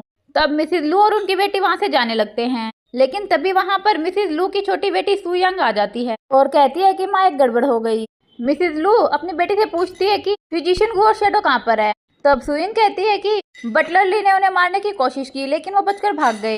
ये सुनकर मिसेज लू काफी ज्यादा शॉक्ड हो जाती है और तभी शैडो और फिजिशियन गू भागते हुए वहाँ पर आते हैं। फिजिशियन गू जल्दी से बायू को चेक करता है, कहता है कि बायू ठीक है, और फिर शैडो जिकिंग से कहता है कि प्लीज आप हमें न्याय दिलाइए। तब जिकिंग कहती है कि लेकिन आप लोग तो माउंटेन के पीछे जड़ी बूटी लेने गए थे। तब शैडो कहता है कि नहीं, ये सब लोग झूठ बोल रहे हैं, इन्होंने हम पर हर्ब्स चुराने के झूठे आरोप लगाए और बटलर ली को हमें मारने के लिए भेजा ताकि हम कुछ भी ना बोल सके। तब जिकिंग पूछती है कि आखिर असल में हुआ क्या था। तब शैडो बताता है कि इनकी हर्ब्स अचानक से हमारे कमरे में आ गई, लेकिन हमें नहीं पता कि वो यहाँ पर कैसे आई, और फिर इन लोगों ने हमें मिलकर उस हर्ब्स को चुराने का इल्जाम लगाया और हमें कैद कर रखा, और फिर आज इन लोगों ने बटलर ली को हमें मारने के लिए भेजा। ये सुनकर मिसेज लू की बड़ी बेटी मीटिंग कहती है कि ये झूठ बोल रहा है, आखिर हम लोग इन्हें मारने के लिए किसी को क्यों भेजेंगे, क्या तुम्हारे पास कोई सबूत है। और फिर मिसिज लू की छोटी बेटी कहती है कि इन लोगों ने ना सिर्फ हमारी हर्ब्स चुराई, अब ये लोग हम पर झूठे इल्जाम भी लगा रहे हैं, इन्हें तो पनिशमेंट मिलनी चाहिए। तब शैडो कहता है कि हमारे पास यहाँ पर हर तरह की कीमती जड़ी बूटी है, तो फिर हम तुम्हारी हर्ब्स क्यों चुराएंगे। तब मीटिंग शैडो से कहती है कि क्या तुम्हारे पास कोई सबूत है। तब जिकिंग मीटिंग से कहती है कि तुम्हारे पास इस बात का क्या सबूत है। हो सकता है कि किसी और ने इन दोनों को फंसाने के लिए उस हब्स को जानबूझकर यहाँ पर रखा हो। और फिर जिकिंग मिसेज लू से कहती है कि प्लीज आप इस मैटर को अच्छे से इन्वेस्टिगेट कीजिए। तब मिसेज लू कहती है कि मास्टर लू के आने के बाद मैं जरूर इस मैटर को अच्छे से इन्वेस्टिगेट करूंगी। इसके बाद मास्टर लू की छोटी बेटी मीटिंग जिकिंग से कहती है कि तुम्हारी हिम्मत कैसे हुई मेरे पति से माफी मंगवाने की, तुमने उससे माफी कैसे मंगवाई। तब जिकिंग कहती है कि उसने मुझे अंदर आने से रोका और उसने मुझसे लड़ने की हिम्मत नहीं है, इसलिए उसने मुझसे माफी मांग ली। तब मीटिंग कहती है कि अगर तुम लोग इतने ही स्किलफुल हो तो फिर तुम मेरे फादर के पास ट्रीटमेंट के लिए क्यों आए हो, जल्दी से अपना सामान उठाकर यहाँ से निकल जाओ। और ये कहते हुए जिकिंग को मारने के लिए आगे बढ़ती है। तब जिकिंग उसे लात मारकर पीछे फेंक देती है। तब मीटिंग और भी ज्यादा गुस्से में हो जाती है, लेकिन मिसिज लू की छोटी बेटी और कुछ मेड उसे वहाँ से ले जाते हैं। इसके बाद मिसिज लू जिकिंग से माफी मांगती है और कहती है कि मेरी छोटी बेटी थोड़ी ज्यादा नादान है, उसे बिल्कुल भी बोलने की समझ नहीं है, आप यहाँ पर गेस्ट है और हमने आपको नाराज कर दिया। तब जिकिंग कहती है कि कोई बात नहीं, और फिर मिसिज लू वहाँ से चली जाती है। उन सबके वहाँ से जाने के बाद शैडो जिकिंग से कहता है आप उन्हें इतनी आसानी से कैसे छोड़ सकते हैं। तब फिजिशियन गू कहता है कि इस समय हम यहाँ पर मेहमान हैं, इसलिए हमें मर्यादा का ध्यान रखना चाहिए। और फिर जिकिंग शैडो से कहती है कि तुम चिंता मत करो, मैं तुम्हें न्याय जरूर दिलाऊंगी। इसके बाद फिजिशियन गू जिकिंग से कहता है कि जरूर कुछ ना कुछ गड़बड़ है, फोर्थ प्रिंस को अब तक उठ जाना चाहिए था। तब जिकिंग कहती है कि तुम दोनों को बंदी बनाने के बाद मिसिज लू का दामाद जैंगचेन और उनकी बेटी सुयांग यहाँ पर बायू की देखभाल कर रहे थे, क्या इसका मतलब उन्होंने कुछ किया है। तब फिजिशियन गू कहता है कि मुझे शक है कि फोर्थ प्रिंस को जहर दिया गया है। ये सुनकर जिकिंग काफी ज्यादा शॉक्ड हो जाती है। अब नेक्स्ट दिन में हम देखते हैं कि मास्टर लू घर वापस आने के बाद अपनी दोनों बेटी और दामाद को बहुत ज्यादा डांटता है और कहता है कि नैनबाई को नेग्लेक्ट करने की तुम्हारी हिम्मत कैसे हुई और तुम लोग हैन जिकिंग के साथ इस तरह कैसे पेश आ सकते हो। बटलर ली को किसने आदेश दिया था फिजिशियन गू और शैडो को मारने के लिए। तो वो लोग कहते हैं कि हमें इस बारे में कुछ भी नहीं पता, उन लोगों ने हमारी हब्स चुराई थी। तब मास्टर लू कहता है कि तुम लोगों को क्या लगता है कि अगर बटलर ली भाग गया तो मुझे नहीं पता चलेगा कि ये सब किसका करा धराया है। और ये सब कहते हुए मास्टर लू उन तीनों को बहुत ज्यादा डांटता है और अपनी बड़ी बेटी और दामाद से कहता है कि तुम लोग अब से पहाड़ के नीचे वाले कोर्टयार्ड में रहोगे। तब मास्टर लू की बड़ी बेटी कहती है कि हम लोग वहाँ पर नहीं जाएंगे, आप लोग उस गेस्ट के लिए हमें पनिशमेंट दे रहे हैं, आखिर वो कौन है। तब मास्टर लू कहता है कि वो मेरा एक शिष्य है जो कि मुझे बहुत ज्यादा प्यारा है, जल्दी से अपना सामान पैक करो और वहाँ पर चले जाओ। तब मीटिंग कहती है कि मुझे पता है कि आप हमें वहाँ पर क्यों भेज रहे हैं, नैनबाई आपका नाजायज बेटा है। तब मिसेज लू मीटिंग को थप्पड़ मार देती है। वहीं दूसरी तरफ हम जिकिंग को देखते हैं जो कि बायू का देखभाल कर रही होती है और फिजिशियन गू से कहती है कि क्या आपको पक्का यकीन है कि बायू को जहर दिया गया है। तब फिजिशियन गू कहता है कि हाँ मैं पूरा श्योर हूँ कि बायू को जहर दिया गया है, नहीं तो वो अब तक उठ चुके होते। लेकिन मुझे समझ में नहीं आ रहा कि उन लोगों ने फोर्थ प्रिंस को कौन सा जहर दिया है। और तभी उन्हें बाहर किसी की आवाज सुनाई देती है। जिकिंग बाहर जाकर देखती है तो वहाँ पर बाली होता है। जिकिंग बाली से पूछती है कि तुम यहाँ पर क्या कर रहे हो। तब बाली कहता है कि मैं बस यहाँ पर घूम रहा था। तब जिकिंग कहती है कि तुम बस मुझे यहाँ पर परेशान करने के लिए आए हो और फिर जिकिंग वहाँ से जाने लगती है। तभी बाली कहता है कि मुझे पता है कि बायू को कौन सा जहर दिया गया है। तब जिकिंग कहती है कि तुम्हें कैसे पता कि बायू को जहर दिया गया है। तब बाली कहता है कि मैंने तुमसे कितनी बार कहा है कि मुझे सब कुछ पता होता है। और फिर वो जिकिंग को बताता है कि बायू को मेडिसिन पॉइजन दिया गया है। इसके बाद बाली जिकिंग को एक हर्ब देता है और कहता है कि इसका काढ़ा बनाकर देने से बायू ठीक हो जाएगा। अब नेक्स्ट सीन में हम बाली और उसके साथी को देखते हैं। बाली का साथी बाली से कहता है कि मुझे समझ में नहीं आ रहा कि तुम क्या कर रहे हो, हम थैंक यू से यहाँ पर इसलिए आए ताकि हम जिकिंग को पकड़ सके और उसे मार सके, लेकिन तुम तो यहाँ पर उसकी हेल्प कर रहे हो। तब बाली कहता है कि क्या तुम भूल गई कि उसने डॉकयार्ड पर हमारी हेल्प की थी, नहीं तो वो लोग हमें मछलियों का खाना बना चुके होते। तुम क्या चाहती हो कि मैं थैंकलेस हो जाऊं। वहीं दूसरी तरफ हम देखते हैं कि मिसेस लू की बड़ी बेटी और उनका दामाद पहाड़ी के नीचे वाले घर में शिफ्ट हो जाते हैं, जो कि बिल्कुल भी अच्छा नहीं होता। जैंगचेन अपनी वाइफ मीटिंग से कहता है कि मुझे लगता है कि तुम्हारे फादर और नैनबाई का रिश्ता कुछ हो रही है। उन्हें डर है कि अगर नैनबाई को कुछ हो गया तो पूरी फैमिली तबाह हो जाएगी, जरूर उस पर्सन की आइडेंटिटी स्पेशल है। तब मीटिंग कहती है कि आखिर वो कौन हो सकता है। वहीं दूसरी तरफ हम देखते हैं कि फिजिशियन गू बाली द्वारा दिए गए हर्ब्स को बायू को देता है, जिससे बायू की तबीयत ठीक होने लगती है। फिजिशियन गू जिकिंग को बताता है कि ये हर्ब सचमुच अच्छी है, इससे फोर्थ प्रिंस जल्दी ही ठीक हो जाएंगे। और अब वो कोमा से बाहर आ चुके हैं। तब जिकिंग फिजिशियन गू से कहती है कि जब तक बायू को पूरी तरह से होश नहीं आ जाता तब तक हम इस बात को किसी को भी नहीं बताएंगे, क्योंकि वो लोग फिर से बायू को नुकसान पहुंचाने की कोशिश कर सकते हैं। शेडो कहता है कि एक बार फोर्थ प्रिंस उठ जाएं तो वो हमें बता सकते हैं कि किसने उन्हें जहर दिया। तब फिजिशियन गू कहता है कि ये बात हमें ऑलरेडी पता है, हमारे जाने के बाद जैंग चेन और सुयांग यहाँ पर थे, जरूर उन्हीं ने फोर्थ प्रिंस को जहर दिया है। और फिर शेडो और फिजिशियन गू वहाँ से चले जाते हैं। उन लोगों के वहाँ से जाने के बाद जिकिंग बायू से बात करने लगती है और कहती है कि तुम्हें उठना ही होगा, मैं कब से तुम्हारा वेट कर रही हूँ। और तभी बायू जिकिंग के सिर पर हाथ रखता है। बायू को होश आ जाता है। जिकिंग बायू से कहती है कि इसका मतलब तुम्हें पहले ही होश आ चुका था। लेकिन बायू जिकिंग से कहता है कि मैंने क्या सुना, क्या तुमने ये कहा कि अगर मुझे कुछ हो गया तो तुम पूरी लू फैमिली को सड़क पर ले आओगी। तब जिकिंग कहती है कि नहीं, मैंने ऐसा कुछ नहीं कहा। इसके बाद बायू जिकिंग से कहता है कि तुम अचानक से यहाँ पर क्यों आ गई, क्या तुम्हें मेरे लिए तांग्यू की रक्षा नहीं करनी चाहिए थी। तब जिकिंग कहती है कि मैं तांग्यू की रक्षा के लिए प्रिंस एन को छोड़ कर आई हूँ, अब आपको चिंता करने की कोई जरूरत नहीं है। इसके बाद बायू जिकिंग से कहता है कि क्या तुम्हें मेरी याद आ रही थी और क्या तुम मेरे लिए परेशान थी। तब जिकिंग कहती है कि मेरे जैसे तुम्हें इतनी ज्यादा चोट लगी, मेरे लिए तुम मेरे बहुत अच्छे दोस्त हो। तब बायू कहता है कि क्या मैं सिर्फ तुम्हारा दोस्त हूँ।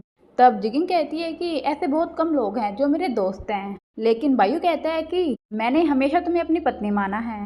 और तभी वहाँ पर शेडो और फिजिशियन गू आ जाते हैं और बायू को ठीक देखकर बायू से कहते हैं कि प्लीज आप हमें माफ कर दीजिए, हमने आपकी अच्छे से देखभाल नहीं की। तब बायू कहता है कि जब मेरी इंटरनल स्ट्रेंथ रिकवर हो गई थी मुझे तभी होश आ गया था और उसके बाद जो कुछ भी हुआ मुझे सब कुछ पता है। मुझे जैंग चेन और मास्टर लू की छोटी बेटी सुयांग ने जहर दिया था। तब फिजिशियन गू कहता है कि मुझे पता ही था। इसके बाद बायू सभी से कहता है कि ये बात किसी को भी नहीं पता चलनी चाहिए कि मैं जाग गया हूँ। देखते हैं कि वो लोग आगे क्या करते हैं। वहीं दूसरी तरफ हम मास्टर लू की बड़ी बेटी और उनके दामाद जैंग चेन को देखते हैं। जैंग चेन कहता है कि मैं यहाँ पर बोर हो गया हूँ, इसलिए मैं बाहर वॉक के लिए जाना चाहता हूँ। लेकिन मास्टर लू की बड़ी बेटी कहती है कि अगर फादर को इस बारे में पता चल गया तो फादर तुम पर बहुत गुस्सा करेंगे। तब जैंग चेन कहता है कि तुम्हारे फादर ने मुझे डॉग का काम भी छीन लिया है और हमें यहाँ पर भेज दिया है, मुझे अपना माइंड शांत करने के लिए बाहर जाना ही होगा। मास्टर लू की बड़ी बेटी मीटिंग जैंग चेन को बाहर जाने से रोकती है, लेकिन जैंग चेन नहीं मानता और वहाँ से बाहर चला जाता है।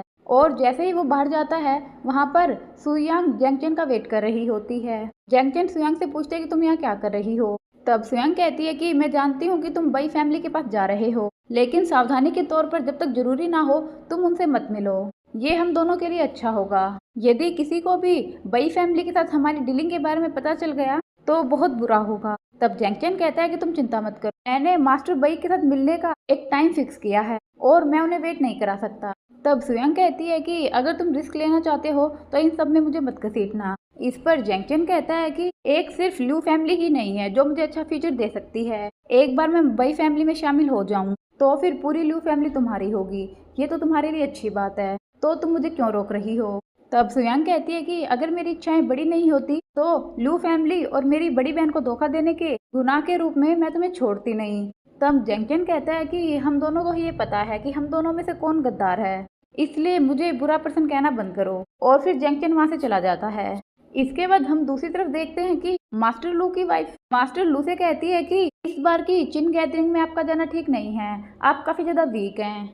तब मास्टर लू कहता है कि चिनशी वैली की चिन गैदरिंग 5 सालों में एक बार होती है और फिर लुक्सेन आइसलैंड पर जल्दी ही फैमिली रैंकिंग कंपटीशन होने वाला है और लू फैमिली इसमें हमेशा नंबर 1 पर रही है, लेकिन अब बई फैमिली हमेशा हमें नीचे गिराने की कोशिश करती रहती है क्योंकि उन लोगों के पास उनका एक बेटा है, हमारे पास कोई बेटा नहीं है। इस बात का उन्होंने कई बार हमारा मजाक उड़ाया है, लेकिन अगर बई फैमिली के पास बेटा है तो हमारे पास भी बायू है।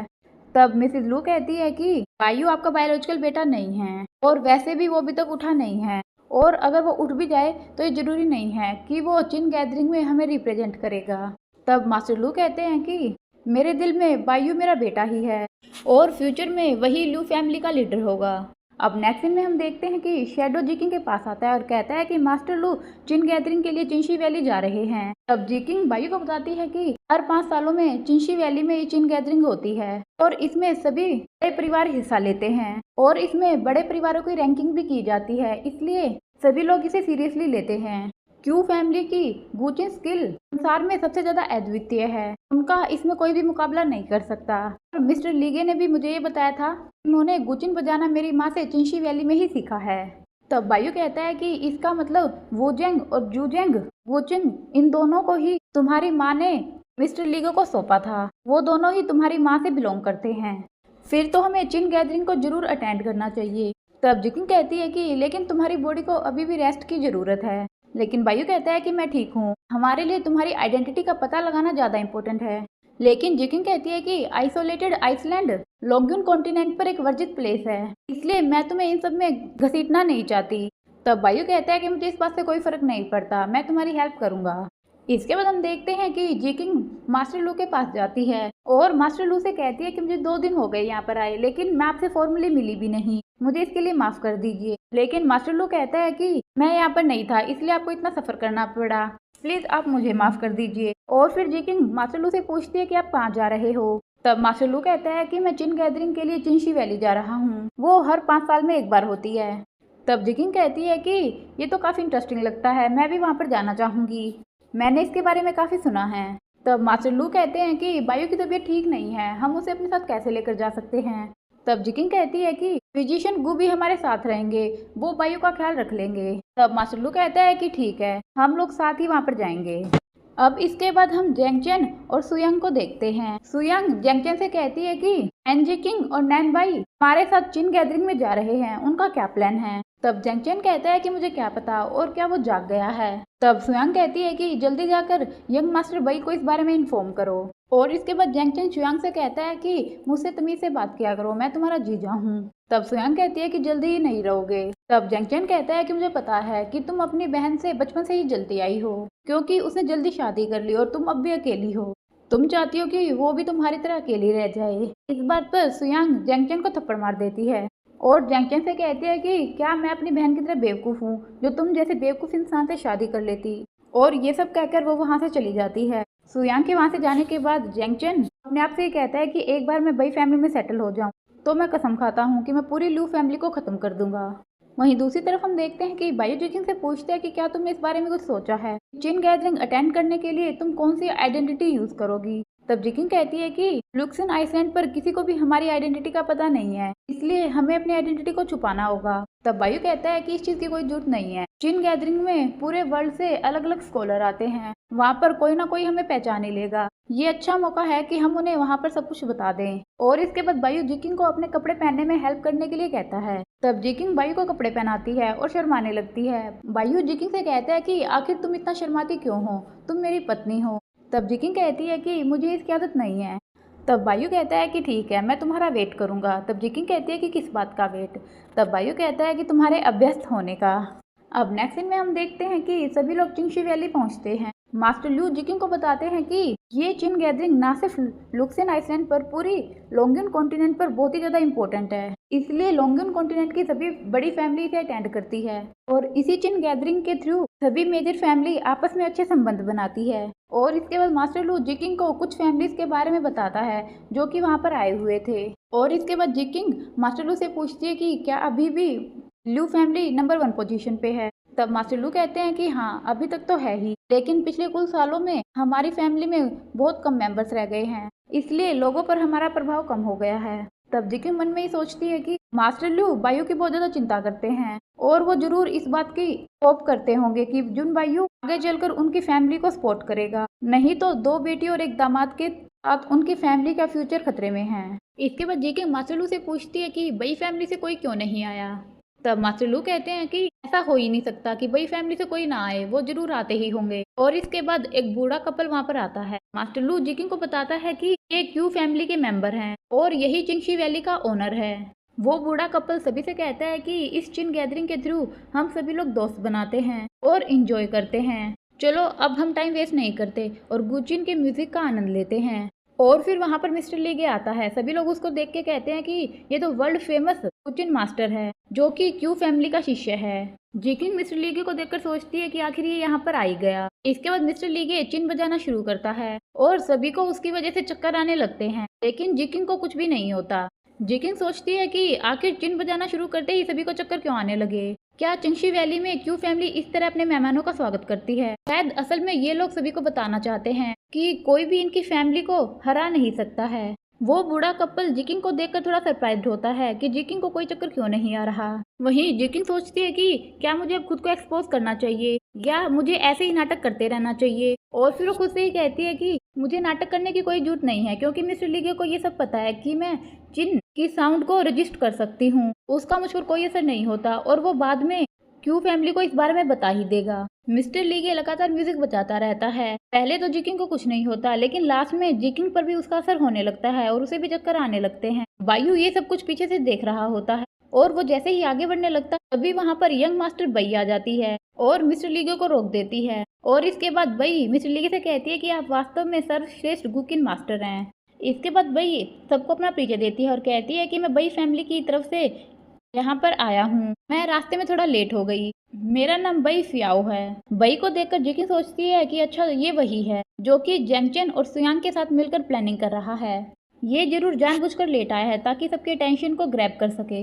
ये देखकर बूढ़ा कपल मास्टर बई से कहता है कि एक तो तुम लेट आए हो और तुम सीधा स्टेज पर आ गए, ये सब ठीक नहीं है, जाओ अपनी सीट पर जाकर बैठ जाओ। तब मास्टर बई कहता है कि इस चिन गैदरिंग में सभी बड़े परिवार शामिल हुए हैं, इसलिए मैं चाहता हूँ कि फैमिली रैंकिंग कंपटीशन जो कि अगले महीने होने वाला है, क्यों ना उसे हम आज ही करें। ये सुनकर मास्टर लू कहते हैं कि तुम कैसे इन सबको डिसाइड कर सकते हो। तब मास्टर बई सबको एक डब्बी दिखाता है और कहता है कि ये फुक्सिन सीड है जो कि हमेशा से मेरी फैमिली के पास रहा है और जो भी आज फैमिली रैंकिंग कंपटीशन में फर्स्ट आएगा मैं उसे ये फुक्सिन सीड दे दूंगा। सभी लोग उस फुक्सिन सीड को देखकर काफी ज्यादा उत्सुक हो जाते हैं। जिकिंग सोचती है कि आखिर ये क्या है, शायद ये बहुत ही कीमती चीज है। और इसके बाद मास्टर बई उस फुक्सन सीड को उस बूढ़े कपल को दे देता है।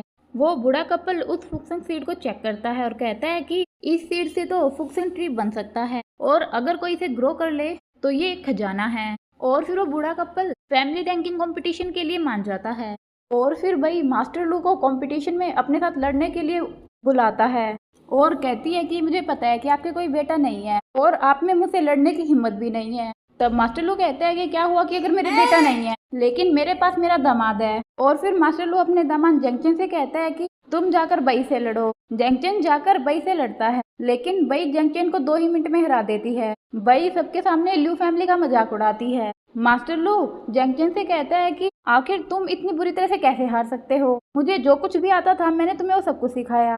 तब जेंगचेन कहता है कि मेरे पेट में दर्द हो रहा था इसलिए आज मैं अच्छा महसूस नहीं कर रहा। इसके बाद वही स्टेज पर सबसे कहता है कि क्या कोई और है जो मुझसे लड़ना चाहेगा। तब और फैमिली के लड़के भी आगे आते हैं और बई से कंपटीशन करते हैं लेकिन बई सबको हरा देता है। और फिर बई फिर से मास्टर लू से कहता है कि क्या आपके पास कोई और है जो मेरे साथ कंपटीशन कर सके। मास्टर लू अपनी बेटी से कहता है कि जाओ जाकर बई से लड़ो, लेकिन सुयांग कहती है कि फादर मैं उससे नहीं लड़ सकती। तब मास्टर लू काफी ज्यादा निराश हो जाते। बई सबसे कहता है कि शायद यहाँ पर कोई भी नहीं है जो मुझे हरा सके और इस फुक्सन सीड को ले सके। और फिर वही मास्टर लू से कहता है कि क्या आप एडमिट करते हैं कि लू फैमिली में अब कोई भी नहीं है जो बई फैमिली को हरा सके और अब से बई फैमिली सभी मेजर फैमिलीज की लीडर होगी। तब जिकिंग मास्टर लू से कहती है कि क्या आप नैन बाई को भूल गए, आपका शिष्य होने के नाते वो लू फैमिली का मेंबर है और इसलिए आज अपने हस्बैंड के बदले लू फैमिली की तरफ से मैं लड़ूंगी। तब बई जिकिंग से पूछती है कि तुम कौन हो और लू फैमिली की तरफ से लड़ने का तुम्हारा क्या हक है। तब जिकिंग कहती है कि मेरे हस्बैंड मास्टर लू के शिष्य हैं। तब बई कहती है कि मैंने ऐसे किसी शिष्य के बारे में पहले कभी नहीं सुना। तब जिकिंग कहती है कि क्या ये जरूरी है कि लू फैमिली अपने सभी इंटरनल अफेयर के बारे में तुम्हें बताएं। इसके बाद बई जिकिंग से कहती है कि क्या ये ठीक होगा कि एक औरत मुझसे लड़े। तब जिकिंग कहती है कि क्या तुम मुझे जैसी औरत से डर रही हो। और फिर जिकिंग मास्टर लू से उनकी तलवार लेती और बई से लड़ने के स्टेज पर पहुंच जाती है। जिकिंग थोड़े ही मूव्स के साथ बई को हरा देती है लेकिन बई हार नहीं मानती और अपने हाथों से कुछ रस्सियां निकालती है, इससे वो पूरी तरह से जिकिंग को बांध देती है। कहती है कि मैं भी देखती हूँ कि बिना लू फैमिली की टेक्निक को जाने तुम इस कंपटीशन में लू फैमिली को कैसे रिप्रेजेंट करोगी। और फिर वो जिकिंग से कहती है कि मैं भी देखती हूँ कि तुम विंड स्ट्राइक की टेक्निक को कैसे यूज करती हो। तब जिकिंग सोचती है कि मैंने ध्वनि प्रहार की अच्छे से प्रैक्टिस की है और उसका यूज करके मैं इन्हें आसानी से बेवकूफ बना सकती हूँ। फिर जिकिंग ध्वनि प्रहार का यूज करती है और बई की रस्सियों से छूट जाती है और सीधा बई का गला पकड़ लेती है। और फिर जिकिंग बई से कहती है कि अच्छा तो इसका मतलब तुम भी एक औरत हो और तुम सबको बेवकूफ बना रही हो। तब बई कहती है कि इससे तुमको कोई मतलब नहीं और फिर बई जिकिंग को फिर से पूरी तरह से रस्सियों से जकड़ लेती है। तब जिकिंग अपना खंजर निकालती है और बई पर अटैक करती है, इससे बई के सारे बाल खुल जाते हैं और सबको पता चल जाता है कि बई एक लड़की है। इस तरह बई कंपटीशन भी हार जाती है। तभी बई को देखकर कहते हैं कि ये तो एक लड़की है। और तभी वहाँ पर बई का फादर आ जाता है और सबसे कहता है कि बई बचपन से ही शरारती रही है, प्लीज आप इन्हें माफ कर दीजिए। और फिर वो बई को वहाँ से लेकर चला जाता है। इसके बाद वो बूढ़ा कपल जिकिंग को वो फ्यूजन सीड दे देता है। जिकिंग कहती है कि ये फ्यूजन सीड काफी ज्यादा कीमती लगता है, तो आज हम इस जिन गैदरिंग को और ज्यादा इंटरेस्टिंग बनाने के लिए इसकी बोली शुरू करते हैं। और फिर सभी उसकी बोली लगाने लगते हैं और लास्ट में मिस्टर लीगे उसकी बोली लगाता है। बायू सामने आता है और मिस्टर लीगे की बोली पर ऊंची बोली लगाता है। बायू को वहाँ पर देखकर मास्टर लू काफी ज्यादा शॉक्ड हो जाता है। जेंग चेंग और सुयांग भी बायू को जगा हुआ देखकर काफी ज्यादा शॉक्ड होते हैं और कहते हैं कि इसका मतलब ये पहले ही उठ गया था, इसने हमें बेवकूफ बनाया। बूढ़ा कपल मास्टर लू से पूछते हैं कि बेयू कौन है। मास्टर लू सभी को बताता है कि बेयू तांग्यू का फोर्थ प्रिंस है। ये सुनकर जेंग चेंग शुयांग से कहता है कि मैंने कभी सोचा नहीं था कि ये प्रिंस होगा, मैंने इसके बारे में काफी सुना है। इसके बाद बूढ़ा कपल बायू को वेलकम करता है। बायू सभी से कहता है कि मैंने इस टीम गैदरिंग के बारे में काफी सुना था, इसलिए मैं खुद से इसे देखना चाहता था। बायू मास्टर लू के पास आकर बैठ जाता है।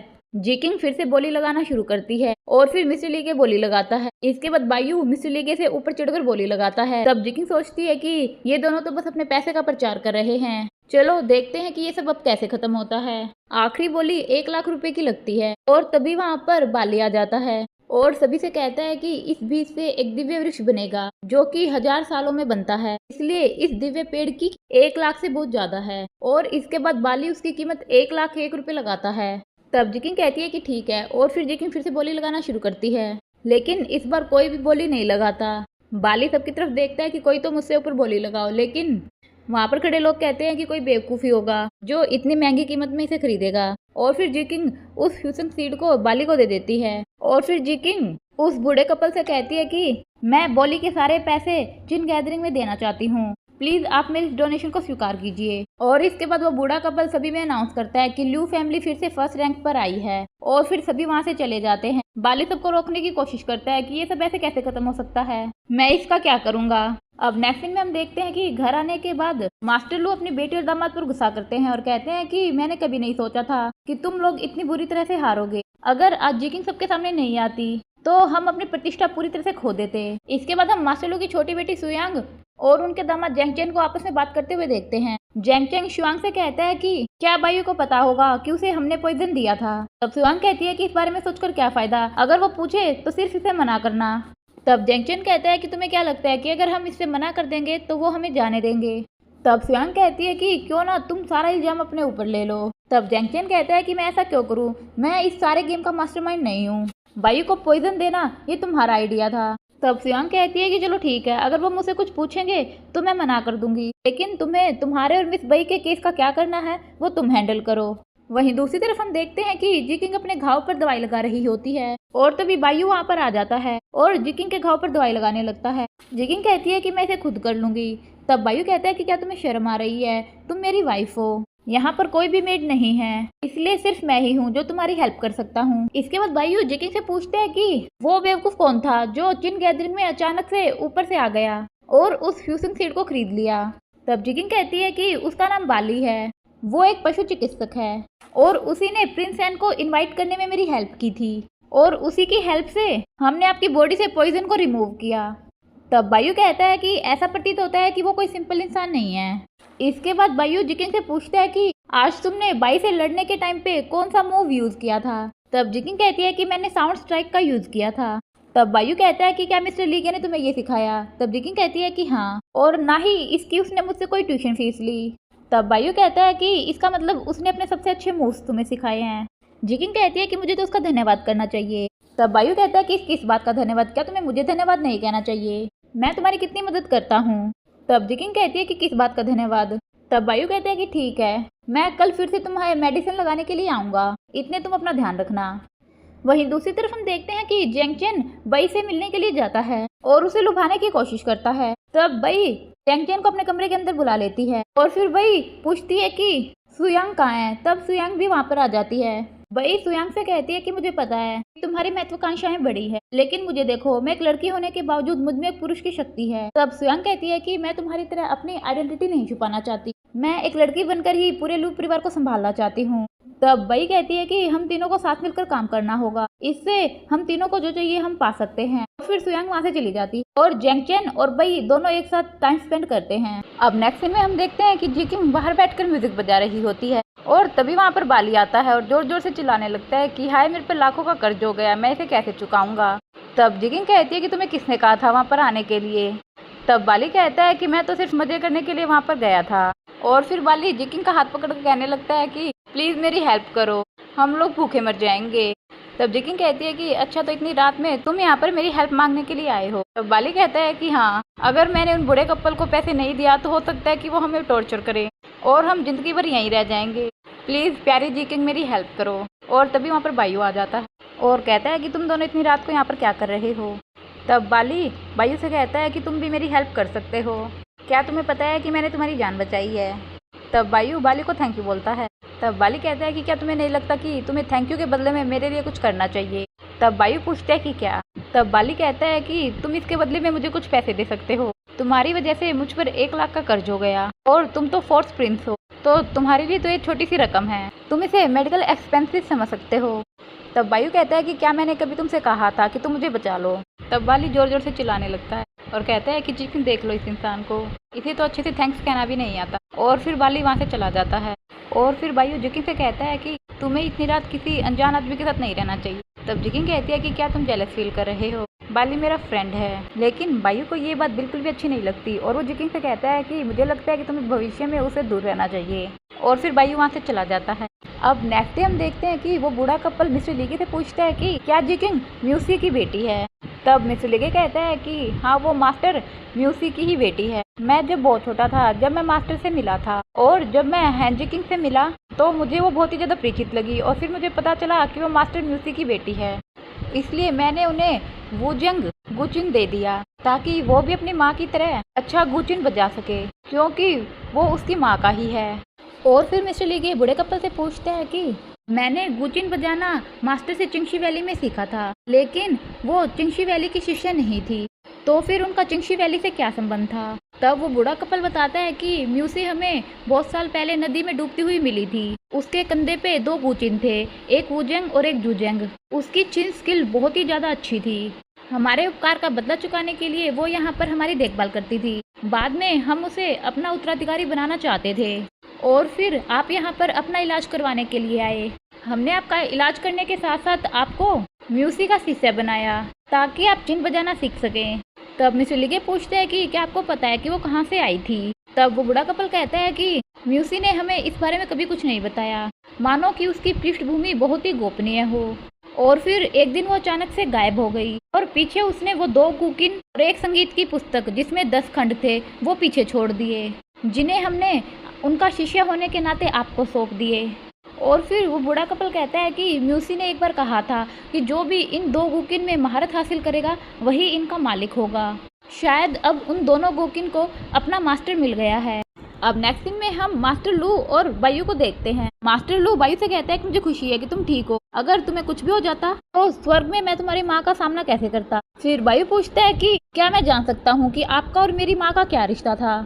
तब मास्टर लू कहता है कि तुम बहुत छोटे थे इसलिए मैंने तुम्हें कुछ नहीं बताया, लेकिन अब तुम बड़े हो चुके हो तो तुम सब कुछ समझ सकते हो। और फिर मास्टर लू बताता है कि एक बार मैं अकेले कहीं पर जा रहा था और एक टाइगर मेरे पीछे पड़ गया और फिर मैं चट्टान से गिरने ही वाला था, तब तुम्हारी माँ ने आकर मुझे बचा लिया। उसके बाद कुछ टाइम तक हम साथ रहे और हम दोनों की मन में एक दूसरे के लिए फीलिंग्स पैदा होने लगी। हमने डिसाइड किया कि हम लुक्सन आइसलैंड पर आ जाएंगे, लेकिन एक दिन वो अचानक से गायब हो गई। मैंने उसे ढूंढने की बहुत कोशिश की लेकिन वो कहीं भी नहीं मिली। और फिर 2 साल बाद जब मैं फिर से ताइंगू गया तो मैंने तुम्हारी माँ को राजा के साथ देखा और मुझे पता चला कि वो राजा की पत्नी बन चुकी है। उसे अब वापस लाना बहुत मुश्किल है। मुझे कभी सवाल का जवाब नहीं मिला कि वो अचानक से मुझे छोड़कर क्यों चली गई थी। और फिर एक दिन अचानक से मुझे तुम्हारी माँ के मरने की न्यूज़ मिली। मुझे पता चला कि उसने मरने से पहले तुम्हें जन्म दिया है। मैंने तुम्हारी माँ से प्रॉमिस किया था कि मैं उसे लू की इंटरनल स्ट्रेंथ वाली आर्ट सिखाऊंगा और तुम्हारी माँ के मरने के बाद मैंने डिसाइड किया कि उसे जो आर्ट्स मैं सिखाना चाहता था उसे मैं तुम्हें सिखाऊंगा ताकि मैं तुम्हारी माँ का बदला चुका सकूं। और फिर मास्टर लू बायू से कहता है कि कुछ दिन पहले जो कुछ भी हुआ मैं उसकी अच्छे से इन्वेस्टिगेशन करूंगा और तुम्हें एक एक्सप्लेनेशन जरूर दूंगा। अब इसके बाद हम देखते हैं कि रात में जिकिंग और बायू एक गुफा में जाते हैं जहाँ पे काफी ज्यादा जुगनू होते हैं। जिकिंग कहती है कि ये जगह बहुत ही सुंदर है, आपको इस जगह के बारे में कैसे पता चला? तब बायू कहता है कि मेरे पास कोई आया था जिसने मुझे इस जगह के बारे में बताया। और फिर जिकिंग और बायू को वहाँ पर एक गुचिन दिखता है। जिकिंग बायू से कहती है कि क्या कोई थोड़ी देर पहले ही यहाँ पर आया था। और फिर जिकिंग देखती है कि वहाँ पर जितने भी स्टूल्स हैं उन पर म्यूजिक के कुछ नोट्स लिखे हुए हैं। और फिर जिकिंग एक स्टूल पर बैठती है, उसे वो स्टूल कुछ अलग सा लगता है। तब बायू उस स्टूल को उठाकर देखता है और कहता है कि इसके ऊपर तो एक पैटर्न है। और फिर बायू सभी स्टूल्स को उल्टा कर देखता है। इसके बाद बायू स्टूल पर लगे हुए पैटर्न को उठा लेता है और कहता है कि हम इसे अभी यहाँ से ले चलते हैं, बाद में हम इसका अध्ययन कर लेंगे। और तभी जिकिंग को वहाँ पर एक अजीब सा म्यूजिक सुनाई देता है। बायू पूछता है कि ये कैसी ध्वनि है? तो जिकिंग कहती है कि ये प्रकृति की ध्वनि लग रही है। और तभी मिस्टर लीगे वहाँ पर आ जाता है और कहता है कि ये चिंगशी वैली की ध्वनि है जो कि प्रकृति की ध्वनि है। जिकिंग मिस्टर लीगे से पूछती है कि तुम यहाँ क्या कर रहे हो? तब मिस्टर लीगे कहता है कि क्यों मैं यहाँ पर नहीं आ सकता। और फिर जिकिंग मिस्टर लीगे से कहती है कि क्या आपको नहीं लगता कि ये संगीत लाइसंग से है? तब मिस्टर लीगे कहता है कि हाँ शायद, लेकिन ये लाइसंग के 10 वॉल्यूम में से नहीं है। तब जिकिंग कहती है कि क्या आप ये कहना चाहते हैं कि लाइसंग के 10 से अधिक टुकड़े हैं? तब मिस्टर लीगे कहता है कि हाँ। और फिर जिकिंग सोचती है कि अगर मैं लाइसंग के उन बचे हुए टुकड़ों को जोड़ लूं तो शायद मैं अपने घर वापस जा सकती हूँ। अब नेक्स्ट डे हम देखते हैं कि जिकिंग और बायू उस बूढ़े कपल से मिलने के लिए जाते हैं। वहाँ पर मिस्टर लीगे भी होता है। मिस्टर लीगे जिकिंग से कहता है कि ये वही रूम है जहाँ पर तुम्हारी माँ रहती थी। बायू उस बूढ़े कपल से कहता है कि आज हम यहाँ पर इसलिए आए हैं ताकि हम जिकिंग की मदर म्यूसी के बारे में जान सके और वो चिंगशी वैली छोड़कर क्यों गई थी। तब वो बूढ़ा कपल कहता है कि म्यूसी कभी भी अपनी पृष्ठभूमि के बारे में बात नहीं करती थी, लेकिन हमें हमेशा ऐसा लगता रहता था कि वो कुछ छुपा रही है। म्यूसी हमेशा एकांत में रहती थी, लेकिन फिर भी वो हमेशा डरी रहती थी। जब भी आइसलैंड पर कोई नया आदमी आता था तो वो बहुत ज्यादा डर जाती थी। ऐसा लगता था जैसे कि कोई उसे मार देगा। और फिर म्यूसी एक दिन अचानक से गायब हो गई, यहाँ तक कि वो अपने साथ अपने दोनों गुचिन, वूजेंग और जूजेंग को भी नहीं लेकर गई, जिसे वो सबसे ज्यादा प्यार करती थी। वो जरूर बहुत जल्दी में यहाँ से गई होगी। इसके बाद जिकिंग उस बूढ़े कपल को वो यूनिक वाला खंजर दिखाती है और पूछती है कि क्या आपने इसे कभी देखा है। तब वो बूढ़ा कपल कहता है कि इस खंजर को हमने तुम्हारी माँ के पास देखा था, वो हमेशा इसे अपने साथ रखती थी। शायद जाते हुए वो इसे अपने साथ ले गई थी, क्योंकि उसके जाने के बाद हमने इसे कभी नहीं देखा। और इसके बाद वो बूढ़ा कपल जिकिंग से कहता है कि हम चाहते हैं कि तुम हमारी विरासत को संभालो और हमारी उत्तराधिकारी बनो, क्योंकि तुम में बहुत ही अच्छा टैलेंट है। तब जिकिंग कहती है कि आप मुझे वैसे ही विशेष समझ रहे हैं, मैं इतनी भी ज्यादा टैलेंटेड नहीं हूँ, मैं इसे नहीं संभाल सकती। और फिर बायू उस बूढ़े कपल से कहता है कि अगर आप मेरी प्रिंसेस को यहाँ पर रख लेंगे तो मैं क्या करूँगा। अब नेक्स्ट सीन में हम देखते हैं कि बायू जिकिंग से कहता है कि मैंने कभी नहीं सोचा था कि ये खंजर तुम्हारी माँ से बिलोंग करता होगा। तब जिकिंग कहती है कि जब मैं छोटी थी तब मैंने इसे अपनी माँ के पास देखा था, लेकिन जब वो मरी तब से मैंने इसे नहीं देखा। तब बायू कहता है कि अच्छा, तो तुमने जब पहली बार इस खंजर को मेरे पास देखा तो तुम इसमें बहुत ज्यादा इंटरेस्टेड थी, लेकिन अगर ये तुम्हारी माँ का था तो ये मेरी माँ के पास कैसे आया। तब जिकिंग कहती है कि मैं नहीं जानती, शायद वो दोनों एक दूसरे को बहुत अच्छी तरह से जानती थी। तब बायू कहता है कि हम थैंक यू जाने के बाद इसकी अच्छे से जांच करेंगे। और फिर बायू जिकिंग से पूछता है कि अगर लाइसेंस के 10 से अधिक वॉल्यूम है तो तुम्हारी माँ ने उन्हें क्यों नहीं छोड़ा। तब जिकिंग कहती है कि मुझे नहीं पता, और शायद मिस्टर लीगो को भी ये नहीं पता था, क्योंकि जब इस बारे में मैंने उनसे कहा तो वो भी काफी ज्यादा शॉक्ड थे। तब बायू कहता है कि तो फिर लाइसेंस के बचे हुए वॉल्यूम कहाँ होंगे? क्या तुम्हें लगता है कि वो और सारे चिंगशी वैली में ही होंगे, क्योंकि तुमने यहाँ पर ही लाइसेंस का एक नया वॉल्यूम सुना है। तब जिकिंग कहती है कि मुझे नहीं पता, लेकिन मुझे लाइसेंस के सभी वॉल्यूम को कलेक्ट करना होगा, क्योंकि मेरी माँ ने कहा था कि लाइसेंस ही मुझे अपने घर वापस लेकर जा सकता है। तब बायू कहता है कि ऐसा लगता है कि लाइसेंस में ही सारे सीक्रेट छुपे हुए हैं। वहीं दूसरी तरफ हम देखते हैं कि मिस्टर लीगे के पास एक सर्वेंट आता है और मिस्टर लीगे को एक लेटर देता है और कहता है कि आपको इसका रिप्लाई तुरंत ही करना होगा। मिस्टर लीगे उसे ले लेता है। और फिर हम देखते हैं कि एक औरत मिस्टर लीगे से कहती है कि ये चौथा लेटर है, आप इनका जवाब क्यों नहीं दे रहे। तब मिस्टर लीगे कहता है कि मुझे पता है कि इनमें क्या लिखा है, इनमें ये लिखा होगा कि मैंने बायू की बीमारी का फायदा क्यों नहीं उठाया और उन दोनों को क्यों नहीं मारा, और इस मौके का फायदा उठाकर मैंने जीलिंग और तैंग्यू के बीच युद्ध क्यों नहीं भड़काया। तब औरत कहती है कि डोंगलिंग की रानी डोंगलिंग को पुनर्स्थापित करने के लिए आपसे उम्मीद रखती है, वो बहुत ही चिंतित होगी।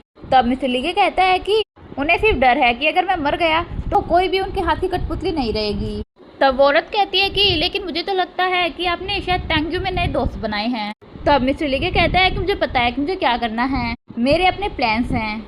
और फिर मिस्टर ली उस औरत को वहां से भेज देता है और इसी के साथ ये एपिसोड खत्म हो जाता है। अगर आपको एपिसोड पसंद आया हो तो मेरे चैनल को सब्सक्राइब कीजिए और वीडियो को लाइक कीजिए। नेक्स्ट एपिसोड देखने के लिए मेरे चैनल को सब्सक्राइब जरूर कीजिए। Thank you.